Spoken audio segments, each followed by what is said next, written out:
Hello நண்பா, welcome back to our channel. உங்கள் ஆல்போட் மட்டும் தமிழ். நான் உங்கள் எஸ்கே. ஓகே நண்பா, இன்றைக்கு வீடியோவில் நம்ம எந்த வண்டி பார்க்க போகிறோம் பார்த்திங்க அப்படின்னா, நம்ம கண்ணு முன்னாடி நிற்கிது தி பீஸ்ட். இந்த வண்டியோட ஒரு ஓனர்ஷிப் ரிவ்யூ, டீட்டெயில்டான ஓனர்ஷிப் ரிவ்யூ தான் பார்க்க போகிறோம். ஓனர் வந்திருக்காப்புல, அவர்கிட்ட வந்து ஃபுல் டீட்டெயில்டாக வந்து கேட்டு எல்லாமே வந்து நான் வந்து சொல்கிறேன். ஏன்னா நிறைய கொஸ்டின்ஸ் வந்து நான் வந்து யோசித்து எழுதி வச்சுருக்கேன். ஸோ அதெல்லாம் வந்து ப்ரோட்ட வந்து கேட்க போகிறேன். ஸோ இன்ட்ரெஸ்டிங்காக இருக்கும். 310 யாராவது வச்சுருந்தீங்க அப்படின்னா கண்டிப்பாக யூஸ்ஃபுல்லாக இருக்கும். இல்லை வாங்க போகிறீங்க அப்படின்னாலும் கண்டிப்பாக யூஸ்ஃபுல்லாக இருக்கும். ஸோ அந்த வீடியோ வந்து ஸ்கிப் பண்ணாமல் ஃபுல்லாக பாருங்கள் நண்பா. கண்டிப்பாக கொஞ்சம் இன்ட்ரெஸ்டிங்காக தான் இருக்கும். அதுக்கப்புறம் நம்ம சேனலில் யாராச்சும் சப்ஸ்கிரைப் பண்ணால் மட்டும் அப்படின்னா பக்கத்தில் வந்து ரெட் கலர் பெல் ஐக்கான் இருக்கும், சப்ஸ்கிரைப் பட்டன் இருக்கும், அதை தொட்டுட்டு பக்கத்தில் பெல் ஐக்கான் இருக்கும், அதை தொட்டு ஆல் ஆப்ஷன் கொடுத்துருங்க. அப்போ தான் நான் போடக்கூடிய வீடியோஸ்லாம் உங்களுக்கு நோட்டிஃபிகேஷன் வந்துக்கிட்டே இருக்கும். ஸோ ஓகே நண்பா, வாங்க வீடியோக்குள்ளே போயிடலாம். ஓகே நண்பா, இப்போ வந்து ப்ரோவை கூப்பிடலாம். ப்ரோ வாங்க. ஹாய் ஃப்ரெண்ட்ஸ், என்னோடய பேர் சஞ்சய். நான் இங்கே தான் திண்டுக்கல்லில் வந்து பிஎஸ்என்ஏ காலேஜில் வந்து 3rd இயர் படிச்சுட்ருக்கேன். இப்போ தான் 3rd இயர் வந்து ஸ்டார்ட் பண்ணுறேன். Okay bro, super. Okay bro, first எப்போ ப்ரோ வண்டி வாங்கினீங்க? எவ்வளோ நாள் ஆகுது நீங்கள் வண்டி எடுத்து? ப்ரோ, நான் வந்து போன வருஷம் லாக்டவுன் மிடில் வந்து 2020 ஜூனில் வாங்கினேன் பிரதர். பைக்கில் ஃபஸ்ட் பைக்கு நம்ம பைக் தான். லாக்டவுனில் இருந்ததுக்கப்புறம் ஃபஸ்ட் பைக் வந்து 310 நம்ம பைக் தான்.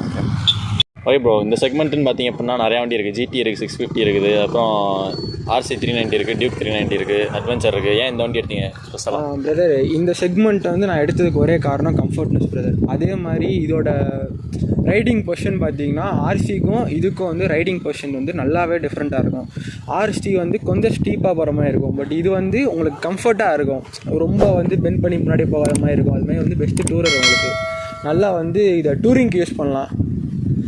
ரைடருக்கு வந்து எவ்வளோ தூரம் நீங்கள் வந்து டூரிங் எடுத்துகிட்டு போனாலும் மோஸ்ட்லி உங்களுக்கு வந்து பேக் பெயின்ஸ் வராது. மித்த பைக் கம்பேர் பண்ணாலும் பேக் பெயின்ஸ் வந்து இதுக்கு கண்டிப்பாகவே வராது. ஓகே ப்ரோ, இப்போ வண்டி வாங்கினதுலேருந்து நீங்கள் எவ்வளோ கிலோமீட்டர் ப்ரோ ஓட்டிருக்கீங்க? ப்ரோ, வண்டி வாங்கினதுலேருந்து ரொம்ப அதிகமாக ஓட்டல ப்ரோ. ஒரு 6500 கிலோமீட்டர்ஸ் மட்டும் சும்மா லோக்கலில் அந்த மாதிரி போனதுக்கு வந்து 6500 ப்ளஸ் அது இல்லாமல் சின்ன சின்ன லாங் ட்ரைவ்ஸ் மட்டும். ஏன்னா அந்த லாக்டவுனில் எதுவும் ரொம்ப வெளியே போக முடியாதுங்கிறக்காட்டி சின்ன சின்ன லாங் ட்ரைவ்ஸ் மட்டும் எடுத்துகிட்டு போயிருக்காரு. ஓகே ப்ரோ, அப்புறம் ஆண்ட்ராய்ட் ப்ரைஸ் நீங்கள் வாங்கும்போது எவ்வளோ ப்ரோ? நான் வாங்கும்போது பைக்கோட எக்ஷோரூம் ப்ரைஸ் வந்து 2,45,000 வந்துச்சு பிரதர். அதுவும் இல்லாமல் அந்த RDO மற்ற செலவுகள்லாம் சேர்த்து வந்து 292 வந்துச்சு பிரதர். 2,92,000. இப்போ நம்ம திண்டுக்கல்லில் வந்து இந்த வண்டி எடுக்க முடியாது, ஏன்னா எல்லா டிவிஎஸ் ஒரு மணி வந்து கிடைக்காது. நீங்கள் எங்கே ப்ரோ எடுத்தீங்க? பிரதர், நான் எடுக்கும்போது வந்து கோயம்புத்தூரில் மட்டும்தான் இந்த பைக் வந்து டீலர்ஷிப் வந்து இருந்துச்சு. ஏன்னா வந்து இது 300cc ஸ்போர்ட்ஸ் பைக் அப்படிங்கிறனால இதுக்குன்னு தனி சர்வீஸ் வந்து வைக்கணும் அப்படின்றதுனால லோக்கல் ஷோரூம்ஸ் எதுலேயுமே கொடுக்கல. இப்போ வந்து பார்த்திங்கன்னா நமக்கு வந்து ரொம்ப பக்கத்துலேயே மதுரையில் வந்து ஷோரூம் எடுத்திருக்காங்க. சர்வீஸ் எல்லாமே வந்து எனக்கு தெரிஞ்ச வரைக்கும் கோயம்புத்தூர் மதுரை ரெண்டுமே வந்து ஈக்குவல் இம்பார்ட்டன்ஸ் தான் கொடுத்து பார்க்குறாங்க. ஸோ வந்து கோயம்புத்தூரில் எடுக்க முடியாதவங்க நம்ம சரௌண்டிங்ஸில் இருக்கவங்க ஃபுல்லாமே மதுரை சூஸ் பண்ணலாம். ஓகே ப்ரோ, நீங்கள் இப்போ இது இஎம்ஐயில் எடுத்தீங்களா ரெடி கேஷ் கொடுத்து எடுத்தீங்களா ப்ரோ? பிரதர், இஎம்ஐயில் எடுக்க தான் ட்ரை பண்ணேன். பட் வந்து சரௌண்டிங்ஸ்குள்ளே மட்டும் ஒரு 50-60 கிலோமீட்டர் சரௌண்டிங்குள்ளே தான் மட்டும் இஎம்ஐக்கு வந்து இது பண்ணுவாங்க அப்படின்னு சொல்லிட்டு கன்சிடர் பண்ணுவாங்கன்னு சொல்லிட்டு இஎம்ஐயில் எடுக்காமல் ரெடி கேஷ் கொடுத்து எடுக்க வேண்டிய நிலைமை தான் பிரதர் வந்துச்சு. ஓகே ப்ரோ, இது பார்த்தீங்கன்னா சிசி வந்து அதிகம், ஏன்னா 312cc இன்ஜின் இது. ஸோ நீங்கள் சிட்டிக்குள்ளே இதை வந்து யூஸ் பண்ண கரெக்டாக இருக்குமா ப்ரோ? அந்த பவர் வந்து நம்ம மேனேஜ் பண்ணி ஓட்டிடலாமா? பிரதர், இந்த பைக்கை பொறுத்த வரைக்கும் 4 மோட்ஸ் கொடுத்துருக்காங்க பிரதர். ஒன்று வந்து urban mode, rain mode, sports mode, track mode. Urban வந்து பார்த்திங்கன்னா நமக்கு சிட்டிக்குள்ளே யூஸ் பண்ணுறதுக்கு வந்து கண்டிப்பாக நல்லாவே இருக்கும். இப்போ வந்து ரெயின் மோட் பார்த்திங்கன்னா டிஸ்க் பைட் வந்து நல்லாயிருக்கும். அதே மாதிரி டிஸ்கோட ஷார்ப்னஸ் வந்து கொஞ்சம் கம்ஃபர்ட்டாக இருக்கும் ரெயின் மோடில் ஓட்டுறதுக்கு. ரொம்ப நம்ம வந்து டெக்னிஃபிக்கலாக போவேன்னா இது வந்து கொஞ்சம் நல்லாயிருக்கும் ரெயின் மோட். அதே மாதிரி ஸ்போர்ட்ஸ் மோடில் பொறுத்த வரைக்கும் வண்டியோட அக்ரெசிவ்னஸ் நல்லாயிருக்கும். ட்ராக் மோடு வந்து இது அப்படியே வந்து நம்ம சர்க்கியூட் ட்ராக்குள்ளே யூஸ் பண்ணலாம். அந்தளவுக்கு வந்து ட்ராக் மோட் நல்லா ஓகே ப்ரோ ஃபுல் இதாக இருக்கும், பவராக இருக்கும். இப்போ மைலேஜ் எப்படி ப்ரோ தருது சிட்டிக்குள்ளே ஹைவேல? ப்ரோ, சிட்டிக்குள்ளே வந்து பார்த்தீங்கன்னா 35 ப்ரோ அதிகபட்சம் எக்ஸ்பெக்ட் பண்ணுறது. மோடு அர்பன் மோட் யூஸ் பண்ணால் 30 to 35. அதே மாதிரி வந்து லாங்கில் போகிறப்ப வந்து நீங்கள் ஸ்போர்ட் மோட், ட்ராக் மோட் அப்படின்லாம் போட்டிங்கன்னா வாய்ப்புகள் கம்மி தான். 25 to 30 மட்டும்தான்.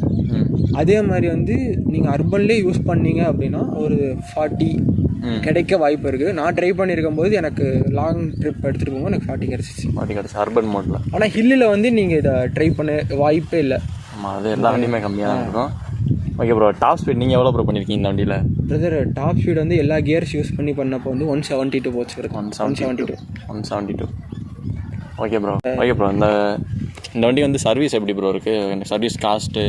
ஏன்னா திண்டுக்கல் வந்து சர்வீஸ் பண்ண முடியாது, நீங்கள் எங்கே போய் சர்வீஸ் பண்ணுறீங்க, சர்வீஸ் காஸ்ட்டு ரெஸ்பான்ஸ்லாம் அப்படி இருக்குது bro? Service cost and response பொறுத்த வரைக்கும் எனக்கு வந்து இங்கே வந்து பண்ணி கொடுத்தாங்க பிரதர். இப்போ நான் வந்து ஃபர்ஸ்ட் சர்வீஸ் என்னால் அங்கே போக முடியல. அதுக்கு என்ன பண்ணிட்டாங்கன்னா இங்கே திண்டுக்கலுக்கே வந்துட்டாங்க. அவங்க வந்து திண்டுக்கல் லோக்கல் ஷோரூமில் வச்சு பண்ணி கொடுத்தாங்க, டிவிஎஸ் ஷோரூமில் வச்சு பண்ணி கொடுத்தாங்க. அதே மாதிரி பார்த்திங்கன்னா அவங்களுக்கு கம்ப்ளைண்ட் அட்டென்ட் பண்ணுற விதம் வந்து ரொம்ப நல்லாவே இருந்துச்சு. ஏதாச்சும் ஒன்றுனாலுமே இந்த ரெக்டிஃபை பண்ணி கொடுத்துறாங்க. சப்போஸ் நீங்கள் வந்து அந்த சர்வீஸ் ஸ்டேஷன் போய் வந்து அட்டன் பண்ணது சரியில்லை அப்படின்னு நீங்கள் வந்து சொன்னீங்க அப்படின்னா நெக்ஸ்ட்டு வந்து உங்களுக்கு கால் பண்ணி உங்களோட ஃப்ரீ டைமிங் கேட்டு இங்கேயே வந்து லோக்கல்லே பண்ணி கொடுத்துட்றாங்க. சர்வீஸ் காஸ்ட் எவ்வளோ ப்ரோ வருது வண்டிக்கு? ப்ரோ சர்வீஸ் காஸ்ட்டு எனக்கு ஃபுல்லாக தெரில, பட் அப்ராக்சிமேட்லியே வந்து ஒரு 2000 வரும் ப்ரோ. 2000 ஒரு 3,000 வரும். இந்த வண்டி பிரேக் பேட்ஸு, இன்ஜின் ஆயில் அதெல்லாம் எவ்வளோ ப்ரோ ரேட் வருது? ப்ரோ பிரேக் பேட்ஸ் பொறுத்த வரைக்கும் பார்த்தீங்கன்னா 250 வருது ப்ரோ. பேக் வந்து 820 வருது ப்ரோ. ஏன்னா பேக்கோட பிரேக்ஸ் வந்து கொஞ்சம் காஸ்ட்லி ஃப்ரண்ட்டை கம்பேர் பண்ணும்போது. அதே மாதிரி பார்த்தீங்கன்னா இன்ஜின் ஆயில் வந்து பார்த்தீங்கன்னா ஒரு 650 வரும் ப்ரோ. 650 to 700. நீங்கள் வெளியே மாற்றுறீங்கன்னா என்ன ஆயில் வேணால் யூஸ் பண்ணிக்கலாம். பட் ஒரு 2 இயர்ஸ்க்கு வந்து இன்ஜின் வாரண்ட்டி கிளைம் பண்ணோம் அப்படிங்கிறதுக்கு அப்படின்னு நினச்சி இது பண்ணிங்கன்னா அப்படின்னா நம்ம கம்பெனி சஜஸ்ட் பண்ணுற ஆயிலும் ஊற்ற முடியும். அதே மாதிரி கம்பெனி ஆயிலே வந்து உங்களுக்கு வெளியில் கொடுக்குற ஆயிலை விட நல்லா வந்து குவாலிட்டியாக தான் இருக்குது. அதே மாதிரி இன்ஜின் ஆயில் பார்த்திங்கன்னா நார்மலாக இருக்க இன்ஜின் ஆயிலை விட இதுக்கு வந்து கொஞ்சம் திக்கான இன்ஜின் ஆயில், கிரேட் அதிகமான இன்ஜின் ஆயிலே கொடுத்துருக்காங்க. சிந்தட்டிக் யூஸ் பண்ணுறாங்க. அதே மாதிரி வந்து உங்களுக்கு வந்து மித்த பைக்கை கம்பேர் பண்ணும்போது ஆயிலோட இது வந்து டென்சிட்டி கூட இருக்குது. ஓகே ப்ரோ, நீ வண்டி வாங்கினது வந்து எத்தனை சர்வீஸ் முடிஞ்சிருக்கு, எவ்வளோ கிலோமீட்டருக்கு சர்வீஸ் பண்ணணும்? பிரதர் வண்டி வாங்கினதுலேருந்து 2 சர்வீஸ் முடிஞ்சிருச்சு. ஃபர்ஸ்ட் சர்வீஸ் வந்து பார்த்திங்கன்னா 1000 கிலோமீட்டர்ஸ்லேயே ஃபர்ஸ்ட் சர்வீஸ் பண்ணி தான் ஆகணும். அதே மாதிரி செகண்ட் சர்வீஸ் வந்து 5000 கிலோமீட்டரில் பண்ண சொல்கிறாங்க. தேர்டு வந்து 10,000. மோட்ஸை பற்றி சொல்லிங்களா ப்ரோ? இப்போ நீங்கள் அர்பன் மோடில் வந்து நார்மலாக வண்டி ஓட்டிகிட்டு இருக்கீங்க, டக்குன்னு ஸ்போர்ட்ஸ் மோடு இல்லை ட்ராக் மோட் மாற்றுறப்ப இந்த பவர் வந்து இது ஃபீல் ஆகுமா ப்ரோ? கண்டிப்பாக ஃபீல் ஆகும் பிரதர். அர்பன் மோடில் பார்த்தீங்கன்னா அது ஒரு செட் ஆஃப் ஆர்பிஎம். ட்ராக் மோடில் பார்த்தீங்கன்னா ஆர்பிஎம் இன்க்ரீஸ் ஆகுது. ஸோ அதனால் அவங்களுக்கு வந்து பவர் வந்து இன்னும் அக்ரெசிவாகவே இருக்கும் கம்பேர் பண்ணும்போது. ஓகே ப்ரோ, இப்போ லாங் ட்ரைவ் நீங்கள் போயிருக்கீங்களா ப்ரோ வண்டி வாங்கலேருந்து? ப்ரோ இங்கேருந்து வந்து வாகமான் மூணார் போயிருக்கேன் பிரதர். அங்கே ஃபுல் அண்ட் ஃபுல் ஹில்ஸ் தான். இந்த பைக் ஓட்டும் போது எனக்கு தெரிஞ்சு எந்த பேக் பெயினுமே வந்ததில்லை. ஓகே ப்ரோ, இல்லையா லாங் ரைடு போயிருக்கீங்கன்னு சொன்னீங்க, பில்லியன் கம்ஃபர்ட் எப்படி இருக்குது? ஏன்னா சீட்டு ரொம்ப சின்னதாக இருக்குது, எப்படி இருக்கும் பில்லியன் கம்ஃபர்ட்டை பொறுத்த வரைக்கும் கொஞ்சம் கஷ்டமாக தான் பிரதர். நீங்கள் வந்து சிங்கிள் ரைடு வந்து லோன்லி ரைடு எடுத்துகிட்டு போனீங்கன்னா பெஸ்ட்டாகவே இருக்கும்.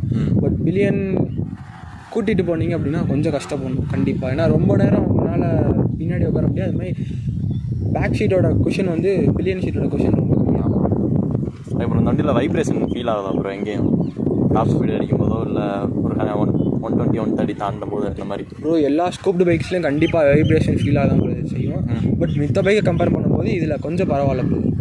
ஆர்பிஎம் லிமிட் அது எவ்வளோ தான் கிராஸ் பண்ணால் வைப்ரேஷன் ஸ்டார்ட் ஆகுது? ப்ரோ ஒரு 8000 ஆர்பிஎம் கிராஸ் பண்ணாலே ஸ்டார்ட் ஆயிடுது.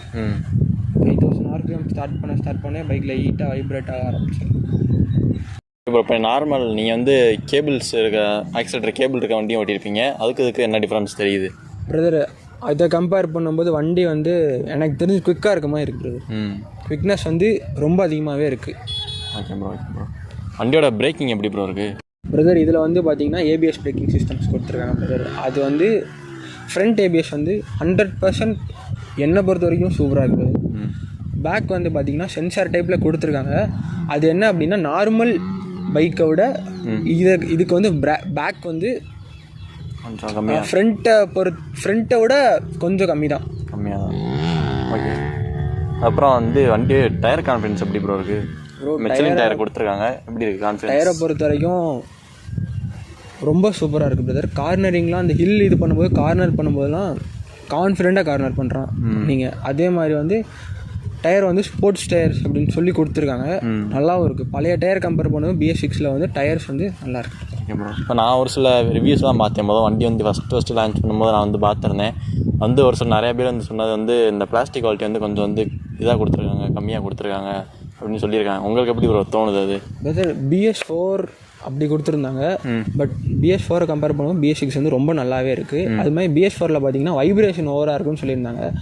BS6ல் ஸ்டாப் பண்ணிட்டாங்க. என்னென்ன கம்ப்ளைண்ட்ஸ் வந்து ரைஸ் ஆகுதோ அதெல்லாம் வந்து டிவிஎஸ் வந்து கொஞ்சம் கொஞ்சமாக வந்து ரெக்டிஃபை பண்ணிக்கிட்டே இருக்காங்க. அதனால் பைக் வந்து என்னை பொறுத்த வரைக்கும் பைக் நல்லா இருக்குது, நம்பி எடுக்கலாம். சூப்பர். ஓகே ப்ரோ, அது வந்து டியூல் ப்ரொஜெக்டர் கொடுத்துருக்காங்க. லைட் விசிபிலிட்டி நைட் எப்படி ப்ரோ இருக்குது? பிரதர் நைட்டை பொறுத்த வரைக்கும் இது ரொம்ப சூப்பராகவே இருக்கும் பிரதர். ஏன்னா மித்த பைக்கில் வந்து அவ்வளோ லைட் கம்ஃபர்ட்னஸ் இருக்காது. இதில் வந்து விசிபிலிட்டி வந்து நல்லாவே இருக்குது. நீங்கள் நைட் ரைடு எங்கே வேணால் எடுத்துகிட்டு போகலாம், நம்பி எடுத்துகிட்டு போகலாம். ஓகே ப்ரோ, டிவிஎஸ் வந்து இன்னும் இந்த ஃபீச்சர்ஸ் வந்து கொஞ்சம் நல்லா கொடுத்துருக்கலாம் அப்படின்னு உங்களுக்கு டிஸ்அட்வான்டேஜாக தோன்றது என்னென்ன விஷயம் ப்ரோ? பிரதர் பவர் வந்து இன்னும் கொஞ்சம் கொடுத்துருக்கலாம் பிரதர். 312cc அப்படிங்கிறது வந்து கொஞ்சம் சிசி எக்ஸ்டெண்ட் பண்ணிட்டு BHPலாம் கொஞ்சம் எக்ஸ்டெண்ட் பண்ணியிருக்கலாம். அதே மாதிரி ட்வின் சிலிண்டர் கொடுத்துருந்தா பைக் இன்னும் அக்ரெசிவாக இருந்திருக்கும், இன்னும் சூப்பராக இருந்திருக்கும் பிரதர். சரி ஓகே ப்ரோ. சரி ஓகே, வீடியோ வந்து அவ்வளோதான் நண்பா. ப்ரோ வந்து நல்லா வந்து சொன்னாப்புல, எல்லாமே வந்து டீட்டெயிலாக வந்து சொன்னாப்புல. ரொம்ப தேங்க்ஸ் ப்ரோ, வண்டி கொடுத்ததுக்கு ரொம்ப தேங்க்ஸ், ரிவ்யூ கொடுத்ததுக்கு ரொம்ப தேங்க்ஸ் ப்ரோ. அப்புறம் அவ்வளோதான்பா வீடியோ. அப்புறம் மறக்காமல் வந்து நம்ம சேனல் வந்து சப்ஸ்கிரைப் பண்ணிட்டு பாருங்கள். அந்த பெல் ஐக்கனே அழுத்திட்டு ஆல்ன்ற ஆப்ஷன் கொடுத்துருவேன்பா. அப்புறம் இந்த வீடியோ பிடிச்சப்பனா மறக்காமல் லைக் பண்ணுங்கள், வந்து எனக்கு ரொம்ப யூஸ்ஃபுல்லாக இருக்கும். அப்புறம் மறக்காமல் ஃப்ரெண்ட்ஸுக்கு வந்து ஷேர் பண்ணி விட்டுருங்க, கமெண்ட் பண்ணுங்கள். ஓகே நண்பா, பாய். நெக்ஸ்ட் வீடியோவில் பார்க்கலாம்.